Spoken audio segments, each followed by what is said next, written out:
भारतीय प्रधानमंत्री Narendra Modi BRICS summit में हिस्सा लेने के लिए रूस की यात्रा पर गए हुए हैं और इस यात्रा से लगातार नए अपडेट जो है निकल करके आ रहे हैं। तो आज इस वीडियो में हम ऐसे ही एक अपडेट पर बात करेंगे जहां पर ब्रिक्स के एक नए फाइनेंशियल सिस्टम को शुरू करने की बात हो रही है, जिस फाइनेंशियल सिस्टम के माध्यम से बेसिकली पश्चिमी जगत का जो एक दबदबा बना रहा है, जो एक पूरा हस्तक्षेप बना रहता है, उस हस्तक्षेप को कम किया जा सकेगा। डॉलर का जो प्रभाव रहता है उस प्रभाव को कम किया जा सकेगा। तो आज इस वीडियो में हम इसी पूरी प्रणाली पर बात करेंगे। ये जो पूरा सिस्टम है, पूरे सिस्टम से क्या फायदे हो सकते हैं, सिस्टम में क्या फीचर्स आपको देखने को मिल सकते हैं, उन्हीं पूरे बिंदुओं को हम समझने वाले हैं। मेरा नाम है अक्षय और आपका स्वागत है दृष्टि आईएएस चैनल की इस नई वीडियो में। चलिए सी नोट के साथ वीडियो की शुरुआत करते हैं और सबसे पहले यहाँ पर वीडियो की एक रूपरेखा को समझ लिया जाए कि वीडियो में हम कौन कौन से इंपॉर्टेंट बिंदुओं पर जो है चर्चा करने वाले हैं। तो सबसे पहले वीडियो में अगर आप देखें तो हम यहाँ पर खबर को देखेंगे। खबर के बाद हम ब्रिक्स प्रणाली पर बात करेंगे। जो नया सिस्टम है, इस नए सिस्टम को ब्रिक्स पे का नाम दिया गया है। तो जैसे भारत में फोन पे है, वैसे ही एक ब्रिक्स पे बनाने की बात हो रही है। तो ब्रिक्स पे पर भी बात करेंगे कि ब्रिक्स पे क्या हो सकता है, इसके फीचर्स क्या हो सकते हैं, उनको भी देखेंगे। फिर एक सवाल यहां पर ये उठता है कि आखिर रूस इस तरह की नए सिस्टम को लागू करने के लिए इतना उतावला क्यों है, इतना दिलचस्पी क्यों दिखा रहा है, उसके पीछे के रीजन को भी यहां पर जानेंगे। और फिर वैश्विक वित्तीय प्रणाली पर इस तरह के सिस्टम के क्या प्रभाव हो सकते हैं, उन प्रभावों पर भी बात करेंगे। अंत में एक सवाल भी होगा, जिस सवाल का जवाब जो है आपको कमेंट बॉक्स में देना है। इसके अलावा जो हमारा पूरा टॉपिक है जीएस पेपर 2 और जीएस पेपर 3 से जुड़ा हुआ है, आप इसको भारतीय अर्थव्यवस्था और अंतर्राष्ट्रीय संबंध के सेगमेंट से जोड़ करके देख सकते हैं। चलिए यहां से वीडियो की शुरुआत की जाए, बढ़ा जाए आगे और सबसे पहले इस पूरी खबर को थोड़ा सा समझा जाए कि खबर में क्या इंपॉर्टेंट पॉइंट आपको देखने को मिल रहे हैं।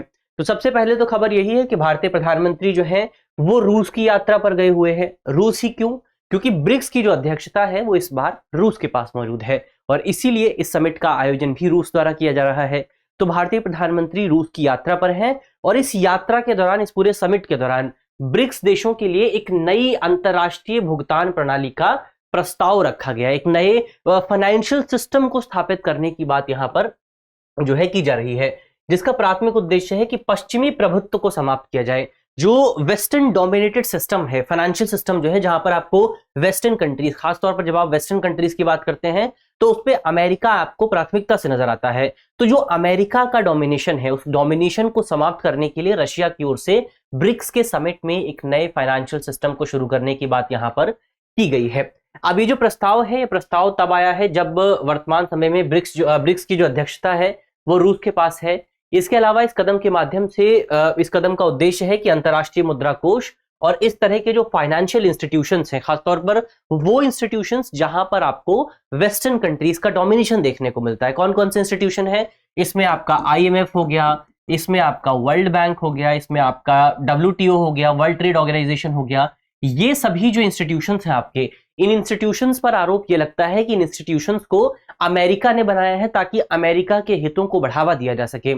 जैसे इसका एक एग्जांपल ये दिया जाता है कि अगर आप वर्ल्ड बैंक का एग्जांपल लें तो वर्ल्ड बैंक दुनिया के किसी भी देश को जितना भी लोन देता है, वो लोन कौन सी करेंसी में दिया जाता है?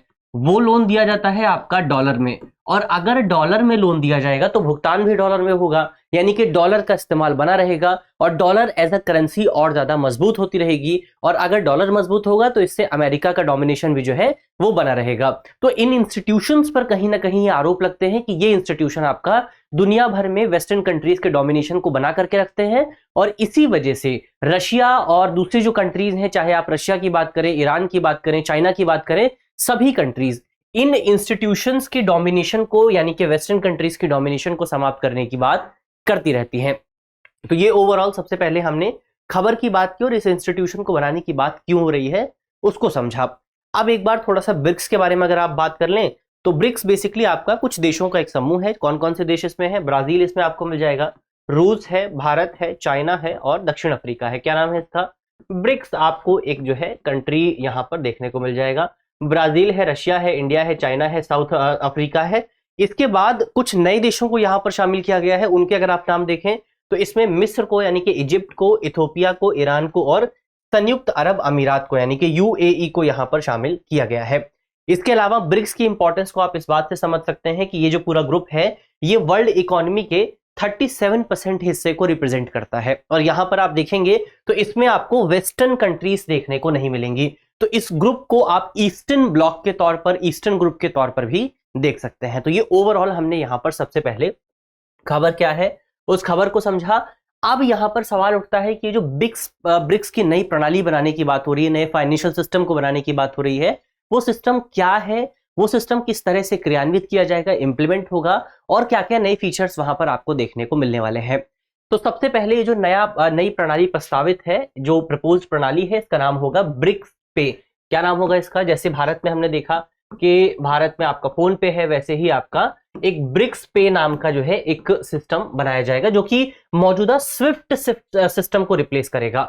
अब ये जो स्विफ्ट सिस्टम है, ये सिस्टम आपका वेस्टर्न कंट्रीज का है, अमेरिका और जो दुनिया दूसरे जो पश्चिमी जगत के देश हैं उनके द्वारा इस सिस्टम को मैनेज किया जाता है, स्विफ्ट सिस्टम को। अब स्विफ्ट सिस्टम का इस्तेमाल कैसे होता है? तो स्विफ्ट सिस्टम का इस्तेमाल जो है वो अंतरराष्ट्रीय स्तर पर फाइनेंशियल ट्रांजैक्शन की इंफॉर्मेशन को शेयर करने के लिए किया जाता है। मान लीजिए आप जो है भारत में बैठे हुए हैं और भारत में बैठ करके आप कोई ट्रांजैक्शन करते हैं। अब आप ट्रांजैक्शन करते हैं अमेरिका के किसी बैंक में, तो सबसे पहले यहां से जो आपके ट्रांजैक्शन की इंफॉर्मेशन है वो इंफॉर्मेशन अमेरिका के उस बैंक में जाएगी, और जिस माध्यम से जाएगी, जिस प्रणाली के माध्यम से इंफॉर्मेशन जाएगी, उसी सिस्टम को कहा जाता है स्विफ्ट सिस्टम। तो अभी ये जो स्विफ्ट सिस्टम है ये अमेरिकन डोमिनेटेड है, ये वेस्टर्न डोमिनेटेड है, लेकिन अब यहां पर प्रस्ताव ये है कि हम अपना एक नया सिस्टम बनाएंगे। ब्रिक्स कंट्रीज का कहना है कि वो एक नई प्रणाली बनाएंगे और ये नई प्रणाली स्विफ्ट सिस्टम को रिप्लेस करेगी। अब अगर यहां पर बात करें कि इस नई प्रणाली का इंफ्रास्ट्रक्चर कहां से आने वाला है, अवसंरचना कहां से आएगी, तो ऐसा बताया जा रहा है कि ये जो नया सिस्टम होगा, इस नए सिस्टम के लिए नया इंफ्रास्ट्रक्चर डेवलप नहीं किया जाएगा, बल्कि पहले से ब्रिक्स कंट्रीज के पास जो इंफ्रास्ट्रक्चर मौजूद है, जैसे अगर आप एग्जाम्पल के तौर पर देखें तो रशिया में आपको एक सिस्टम मिलता है जिसका नाम है मीर नेटवर्क, और अगर आप भारत के कॉन्टेक्स्ट में इसको समझें तो भारत में यूपीआई सिस्टम चलता है। यूपीआई सिस्टम मीर नेटवर्क के बराबर ही है। तो ये जो यूपीआई सिस्टम है, मीर नेटवर्क है, इन सभी नेटवर्क्स को आपस में जो है कनेक्ट किया जाएगा और इसके माध्यम से एक बहुत लार्ज इंफ्रास्ट्रक्चर डेवलप किया जाएगा, जो कि ब्रिक्स कंट्रीज के बीच में आपका ट्रांजैक्शन करने में मदद करेगा, और फिर हमें जो है स्विफ्ट सिस्टम की जरूरत नहीं पड़ेगी। इसके अलावा यहां पर जो आपका ब्रिक्स, ये जो पूरी प्रणाली होने वाली है, इस प्रणाली में जो ट्रांजैक्शन होगा वो ट्रांजैक्शन आपका किसी भी करेंसी में किया जा सकता है, यानी कि जो ब्रिक्स मेंबर्स हैं उनकी किसी भी करेंसी में आप जो है ट्रांजैक्शन कर सकते हैं। अभी स्विफ्ट सिस्टम क्या है, यहां पर जो मेनली ट्रांजैक्शन होती है वो आपका अमेरिकन डॉलर में होती है। अगर आप इस नए सिस्टम की बात करें तो यहां पर आप जो है रूस के रूबल से ट्रांजैक्शन कर सकते हैं, चीन के युआन से ट्रांजैक्शन कर सकते हैं, आप भारतीय रुपए से ट्रांजैक्शन कर सकते हैं, ब्राजील के रियाल से ट्रांजैक्शन कर सकते हैं, दक्षिण अफ्रीका के रैंड से ट्रांजैक्शन कर सकते हैं। तो ये एक बड़ा फीचर यहां पर आपको मिलेगा। इसके अलावा फायदा इसका ये होगा कि ये बहुत तेज होने वाला है, कंपैरेटिवली सस्ता होने वाला है, क्योंकि हमारा इंडिजिनियसली डेवलप्ड डिजाइन होगा और इसके माध्यम से हमें कोई बाहरी हस्तक्षेप देखने को नहीं मिलेगा, कोई दूसरी कंट्री आकर के हमारे सिस्टम पर हस्तक्षेप नहीं करने वाली है। तो ये ओवरऑल यहां पर हमने ब्रिक्स पे प्रणाली की बात की। अब ये जो नया सिस्टम है, रूस इस नए सिस्टम को प्रस्तावित क्यों कर रहा है, रूस के क्या इंटेंशंस हो सकते हैं? अगर उन इंटेंशंस की बात करें तो सबसे पहले पश्चिमी नियंत्रण को समाप्त करना रूस का एक बड़ा टारगेट हमेशा से माना जाता रहा है। अगर आप देखें तो रूसी वित्त मंत्री ने कहा है कि मौजूदा जो फाइनेंशियल सिस्टम है वो पश्चिमी देशों द्वारा नियंत्रित है, विशेष तौर पर जब आप आईएमएफ की बात करते हैं, जब आप वर्ल्ड बैंक की बात करते हैं। और रूस का हमेशा से कहना रहा है कि ये जो इंस्टीट्यूशंस हैं, ये इंस्टीट्यूशंस कभी भी ब्रिक्स कंट्री या फिर जो डेवलपिंग कंट्रीज होती हैं उनके पक्ष में, उनके हित में काम नहीं करते हैं। इसीलिए हमें इस सिस्टम को रिप्लेस करने की जरूरत है। खासतौर पर अगर आप देखें तो यूक्रेन पर आक्रमण के बाद से पश्चिमी प्रतिबंधों की वजह से रूस को स्विफ्ट सिस्टम से बाहर कर दिया गया था। यानी कि वर्तमान समय में अगर आप देखें तो रूस की जो ट्रांजैक्शन है, रशिया के लोग जो ट्रांजैक्शन करते हैं, उसकी इंफॉर्मेशन अमेरिका या कहीं भी नहीं पहुंच पाती है, या फिर किसी दूसरी वेस्टर्न कंट्री में नहीं पहुंच पाती, क्योंकि उनको स्विफ्ट सिस्टम से बाहर कर दिया गया है। तो ये बेसिकली यहां पर यही वजह है, क्योंकि रशिया पर वर्तमान समय में प्रतिबंध लागू है, रशिया उस सिस्टम का हिस्सा नहीं है, इसीलिए रशिया लगातार कोशिश कर रहा है कि वो अपना एक नया सिस्टम डेवलप कर सके वेस्टर्न कंट्रीज के सिस्टम के अल्टरनेटिव के तौर पर। इसके अलावा जो आपका डॉलरीकरण है, डॉलराइजेशन जो है, उसको घटाने का प्रयास भी इस पूरे सिस्टम के माध्यम से किया जाएगा। तो लगातार अगर आप देखें तो ब्रिक्स पे जो है वो रूस और चीन की डॉलरीकरण को घटाने की जो रणनीति का हिस्सा है, जिसका उद्देश्य बेसिकली यहां पर अमेरिकी डॉलर पर वैश्विक निर्भरता को कम करना है। अगर आप देखेंगे अभी वर्तमान समय में तो अंतरराष्ट्रीय स्तर पर जो व्यापार होता है उसमें अमेरिका के डॉलर की बहुत बड़ी हिस्सेदारी आपको देखने को मिल जाएगी।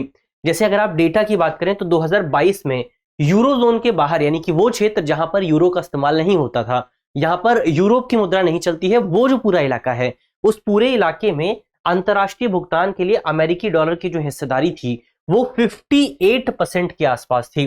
तो अब आप सोच सकते हैं कि कितना बड़ा हिस्सा अमेरिका के पास जाता है, कितना बड़ा डोमिनेशन अमेरिका का मौजूद है। तो इसी डोमिनेशन को समाप्त करने की जो कोशिश है वो ब्रिक्स कंट्रीज के माध्यम से की जा रही है।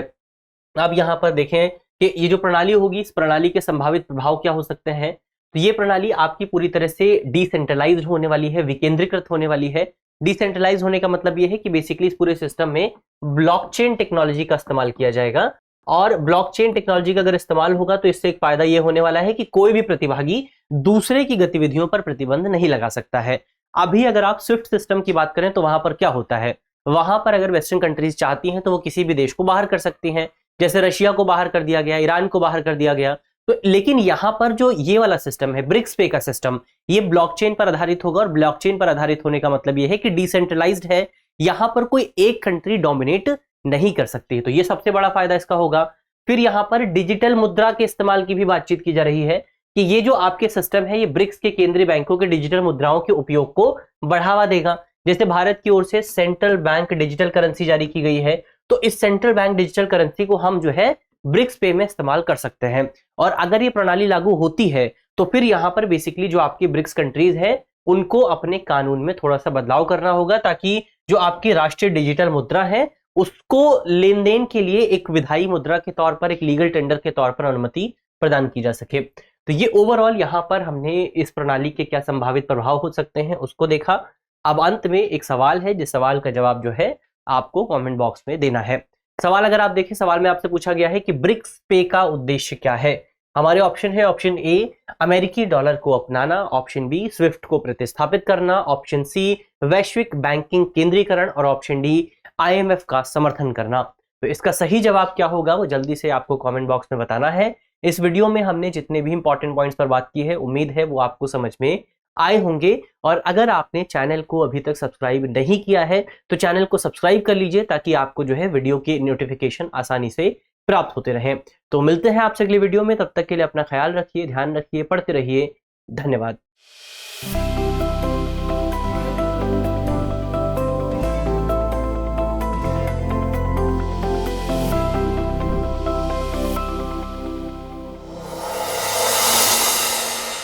डियर व्यूअर्स, अपने एग्जाम की तैयारी को और बेहतर करने के लिए हमारे चैनल को लाइक, शेयर और सब्सक्राइब करना न भूलें।